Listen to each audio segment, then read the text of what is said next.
Today or tonight,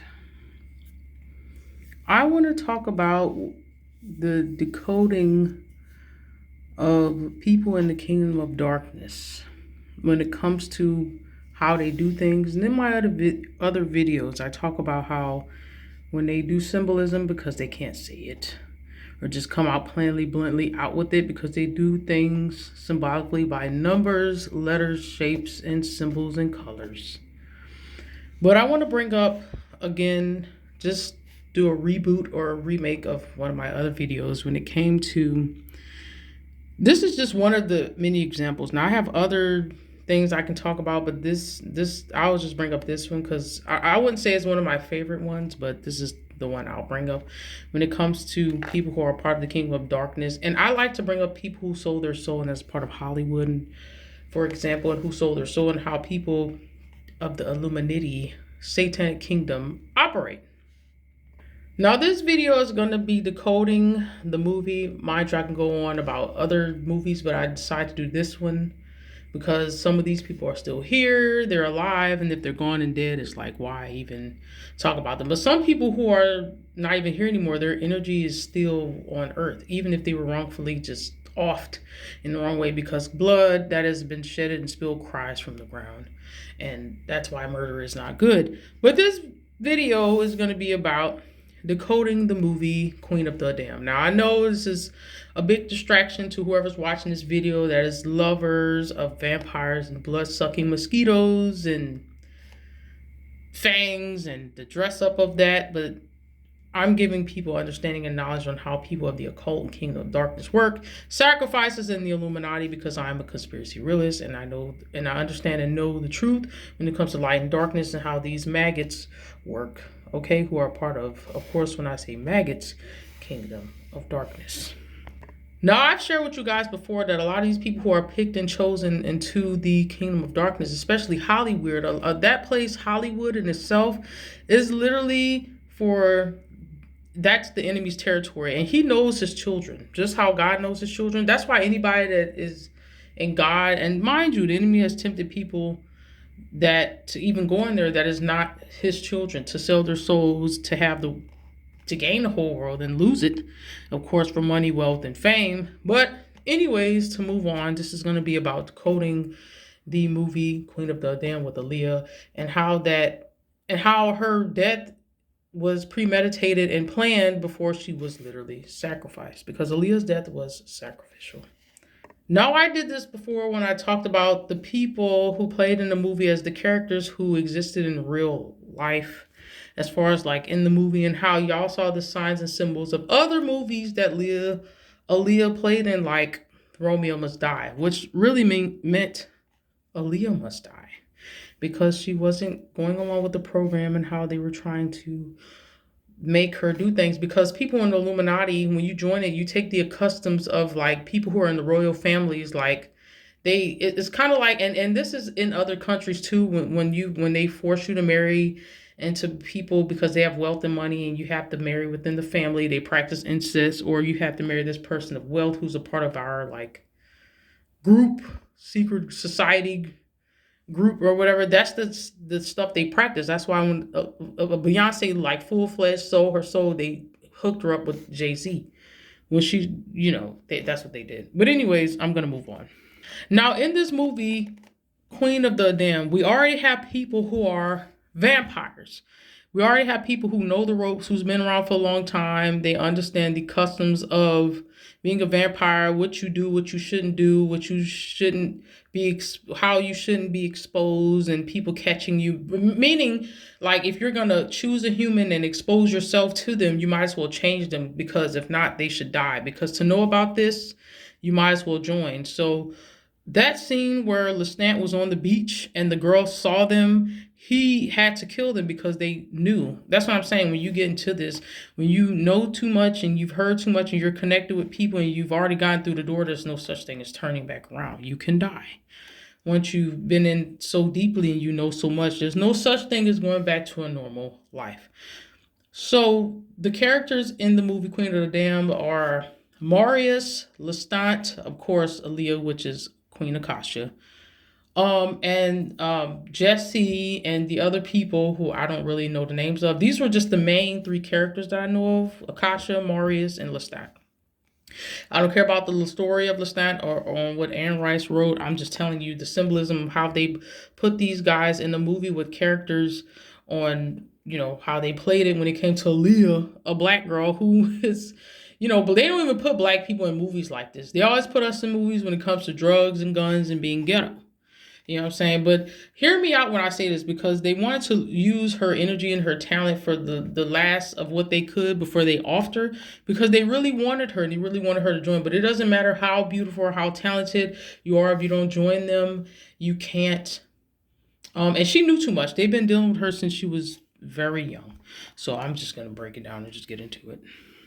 So the people, aside from Akasha, who was already a vampire, even the one which is Lestat, who was changed, these people represent the people who were initiated and knew the ropes. So I equated Tamari as being like Diddy or someone else who showed the one who was changed and victimized, which was Lestat in the movie Queen of the Damned, to people who they were recruiting. So I I um I said initially in my videos, Marius represented P. Diddy, could have been someone else, and Lestat represented Jay-Z, and the mother of Jesse, which was the human who was interested in the life and wanted to be changed and become somebody and be somebody, was the human, and she had a mother and she had a father. She had a mother who was already changed. Now, the reason why I say this is in perfect reference to Aaliyah and Beyonce is because they have similarities to one another's life in the natural realm as humans before they joined or sold their soul, however they got into the game.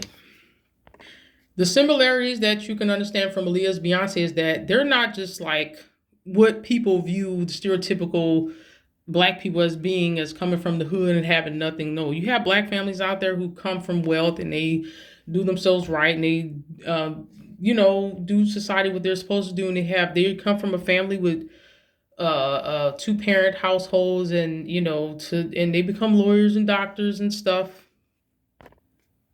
But in the real world, they had connections. So their fathers, one thing that are the two similarities to Beyonce and Aaliyah is that they had dads, who were connected to people in the industry. Aaliyah was the niece of Gladys Knight, who were connected to a lot of people. The dad had money, was powerful, and knew people in the industry. Clyde Davis. Aaliyah's dad knew Clyde Davis. Beyonce's dad was connected to people in the industry. He had money. He was doing good for himself. You know what I'm saying? Now, the girl in the movie Queen of the Damned, which is Jessie, represents Beyonce. Okay, now Jessie in the movie, who represents Beyonce with the red hair, she has a mother who understands the occult and the different branches of darkness of the enemy's kingdom, Satan's kingdom, which is masonry, witchcraft, all of that. She doesn't want her daughter to tap into that because she knows how real it can get. She's going to have to grow up and understand and play by the rules, and she can't protect her at that point anymore. But she wants to be a vampire. She wants to be someone. She wants to come into who she is and not be some loser or just nobody, and she wants to be something and be high on power. Right? That's Jessie, which represents Beyonce in the movie Queen of the Damned. Now, we hear all talks about Beyonce's mother being from Louisiana, their roots, and her mom, she's not dumb. She understands, like anybody who's of old age, they have wisdom and knowledge of knowing the darkness and the good things that are in this world. Even if they don't do it or practice it, they understand the enemy of the world. It's just like in the animal kingdom when you have the parent animal protecting the cub because she knows the predators are out there. In the movie, she does not want her daughter to get involved into the cult of vampires or change, where she's going to have to sell her soul and change. Miss Tina Knowles in the movie Queen of the Damned represents Jesse's mother. Now, Lestat represents Jay-Z. He's already he's been changed. He's been shown the ropes. He's been initiated. We hear about how people join the Illuminati. They go through certain rituals and get violated or have to do certain things and really sell out and become initiated in those ways of darkness, how you become initiated.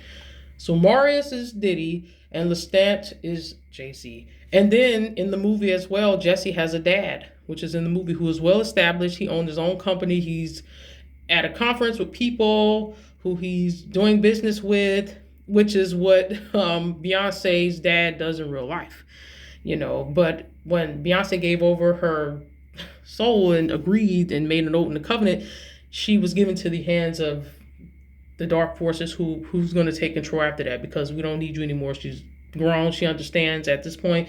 We got her. You know what I'm saying? Like, eventually that's going to, like, they, you know, these people do this.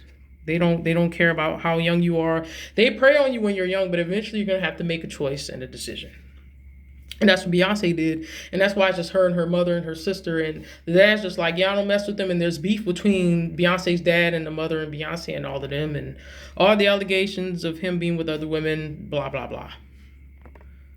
So Aaliyah is Akasha. Oh, the big, sexy, dangerous vampire queen of Egypt. The most vicious, powerful, blasting, dangerous, blood-sucking, lethal one. Okay, so I told you guys, what y'all have to understand is that these people, this is a bloodline thing. Like, these people come from families who are connected. They like Hollywood is really for people who are part of the kingdom of darkness. These people are related. It's a bloodline thing. Not everybody belongs there. And, you know, please don't be someone that has a gift or a talent. Just imagine you as a person having a mom or a dad that made a oath, a bargain agreement, or a covenant to Satan, or joined some type of branch in the kingdom of darkness, organization, witchcraft, something. You know what I'm saying? So they almost feel like you belong to it. And, you know, just like how God knows who his children is, the enemy does too. And he, you know, even if they're not, like, he tempts them and tries to, you know, Jesus was tempted. You know what I'm saying? So a lot of these people, I really do, this is me personally, I could be wrong, but I really do believe this, that Aaliyah and Beyonce do come from a connected family of Masons and, like, people who are a part of, like, the kingdom of darkness. When I say the kingdom of darkness, it's many branches of, like, witchcraft. That's just the name, but it's the same thing when it comes to, like, the spiritualness of, like, the forces of darkness and the power and all that stuff, energy, whatever you want to call it. It's just names, different races, same thing. So we know when, you know, Beyonce was nobody, and Aaliyah, they came to Aaliyah and they used the agent of darkness, which was R. Kelly, to come and recruit Aaliyah, because, you know, the parents who are connected to people of the industry, they have children.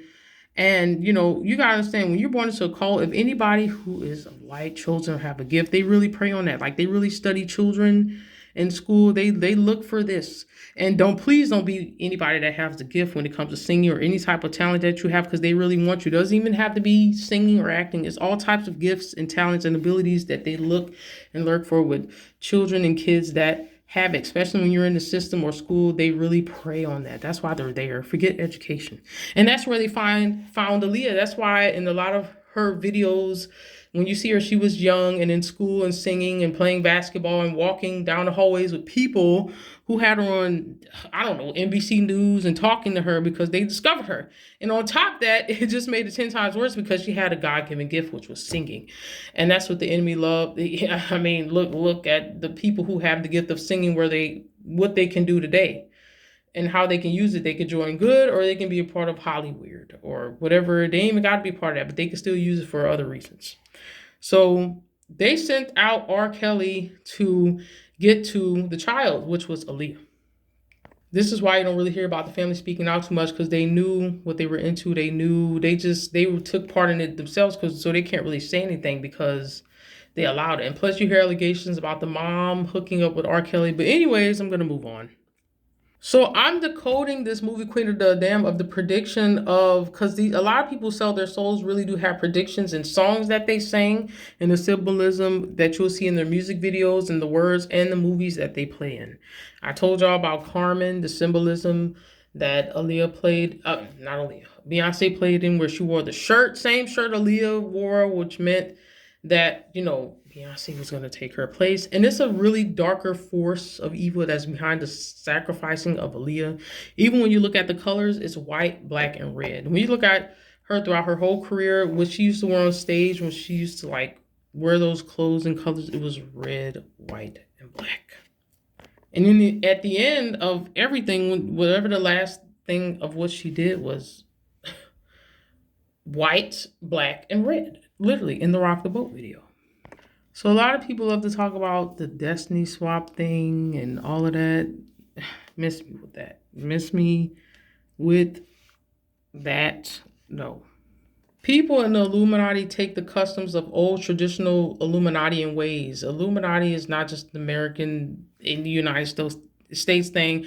I really feel like the game of ace of spades, of queens and kings that they play is really kind of the symptoms you get from when you go to like the royal European families of like UK and all that, because when Beyonce sold her soul, they put her with someone. She couldn't just be with anybody. And I told y'all, when y'all sell y'all soul, they will ruin your reputation of someone you really care about and love truly in your heart and that you want to be with, and rip that apart and put you with someone who they rather have you be with. And that's what they did to Beyonce when she sold her soul.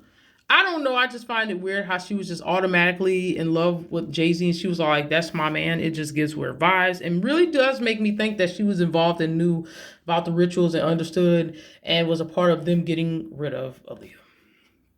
Because she gave her yes, and she was like, yep, I'll do whatever. But anyway, so I already told you guys, because Aaliyah did not want to do what they wanted her to do, they made her be so on high of power and feeling like she is free and there and hitting the punch and point. I feel like they kind of played her in a little bit before they sacrificed her, because she wasn't going to do what they want her to do. She pissed them off in a way, and then they were probably like, oh yeah, okay, we're going to deal with you. And then the one who was nobody, who was not liked, and that was a nobody. I mean, you guys do y'all really know the story of y'all's favorite celebrity, Beyonce? Like, when y'all know, y'all gonna get offended, but no, listen, I don't even want to say it's said. Beyonce is a weirdo. She's a loner. Okay, there's a reason why. Look, when she was young, nobody wanted to talk to her, play with her. There was a reason for that. Maybe that girl had an evil destiny and she probably thought it was a good one. What's that girl's name? Kelly, her sister. She already had a sister, which was Solange, but she literally has no friends in the industry. She has no friends. I mean, her mom literally, I don't know if Kelly is like an adopted sister or someone that's related or in the family to where they brought her over to make Beyonce feel like she has some friends. But then Beyonce has other friends that was a part of the singing group, of course, mind you. Their role to only play and be around Beyonce and purpose is to just sing. But Beyonce doesn't have any friends. She is a nobody. She really is a nobody. A lot of people who are nobodies and really want to find who they are and their destiny and become high on this ecstasy of life and finding their purpose, some of them will do anything to get it. And in this case, Beyonce sold her soul. Now, in the movie, her mother was like, no, I don't want you to get involved in this. As a little girl, which represented Beyonce in the movie, the child Jessie, she was like, the child kept snooping around and doing things, and the mother was the vampire. She was like, no, I don't want you to be a part of this life. But she didn't want to stop snooping around because her mom understands the occult and the forces and the forces and the darkness of all of that. She understands. Even if your parents are a part of the occult and have done things, you coming into this world, you're still the soul. You're still a soul. You know what I'm saying?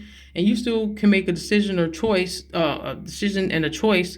And, she could have chosen to go the right way, but she wanted to go that way. That's why y'all always hear Beyonce talk about her roots and where she's from and Texas mixed with Alabama. She's really tapped into it now because she's made the choice of darkness. And when you make the choice of darkness, you will know who you are and probably see who your roots were in your family and ancestors and generations of the evilness they did instead of the good side of what you could have broken or what you could have not even been a part of to break.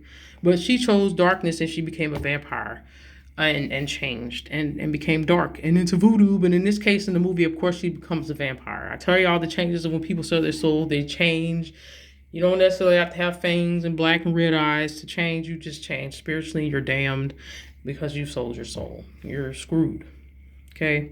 And we all know as a vampire, when you become a vampire, you have to die and you come back as a demon. So, yeah. But Aaliyah already made an agreement and changed way before. She's been to the parties, she's done the rituals, she's been to the intimacy parties, if you know what I mean. She knows the ropes and all of that. These snakes have come around her family and hung out and have had barbecues. I mean, she's well netted into it.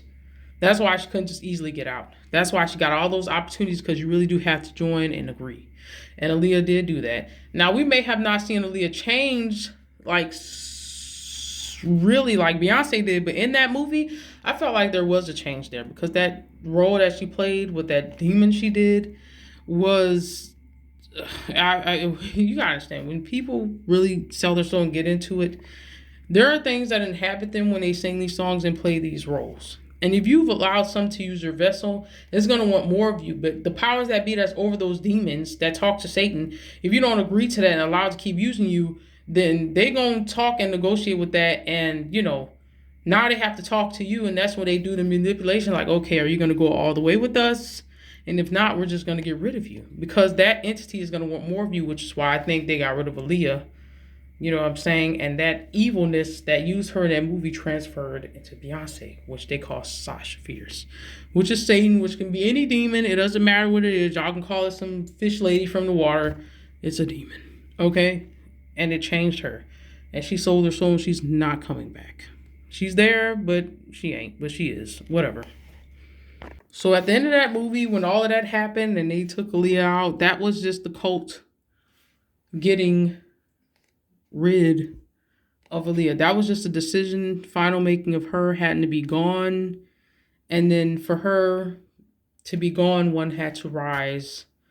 And then at the end of the movie, you see where Jay-Z Lestant walks into the office of Jesse/Beyonce's dad's office and tells her basically, we got it here from there. And they walk off happily ever after until the moon sets of the night. So that is the decoding of Queen of the Damned, guys. And it's crazy because that movie was so full of dark energy. Some of those songs in those movies be so real that I even heard that the clothes that Aaliyah wore as Queen of Castle was really... It was like real, like it was cursed. It actually came from like a real place of like, and y'all know they dig up dead bodies all the time and take clothes and jewelry off them people. Like the stegs that she wore in there, they probably like touched it up, but the clothes that she wore was cursed. And y'all know anytime y'all touch Egyptian artifacts or anything that's ancient, that's been buried and touched, especially Egypt, you don't want to put that on your body or open those tombs or mess with those bodies, because they're really scribed and written in curses, and you open that, you'll cause havoc on your life. So I don't know what type of curse she walked off with.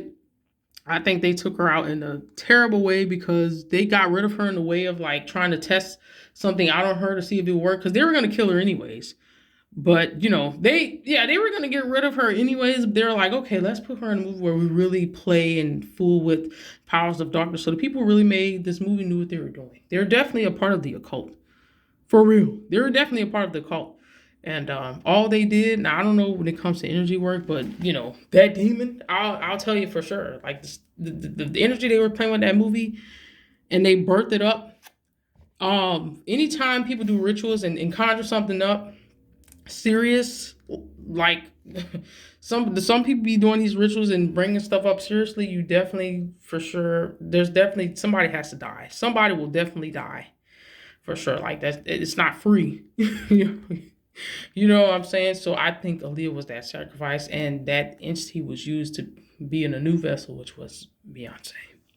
And she sold her soul, and she said yes, which sucks because she's doomed. And I feel bad for her and scared for anybody who have sold their soul, because this stuff is not a game, and she can't get out. And a lot of people think you can play hokey pokey with this stuff and come back to God and repent. You can't. You can't. You can't. People don't believe that. Like, it's funny because people convince themselves and think they can go play around with demons and Satan and darkness and then come back to God and say, oh, I'm sorry, please save me. Like hitting somebody in the head and hiding behind someone saying, please help me, don't hit me back. Like, that's not how it works. It's going to come for you. So I just wanted to say that, and I just wanted to code the movie. Y'all can look at my other videos on how I talked about it and decoded it really well. I might sound a little bit all over the place in this video, but I love talking about it because that's just the truth of what it is. You know what I'm saying? So y'all stay blessed, discerned.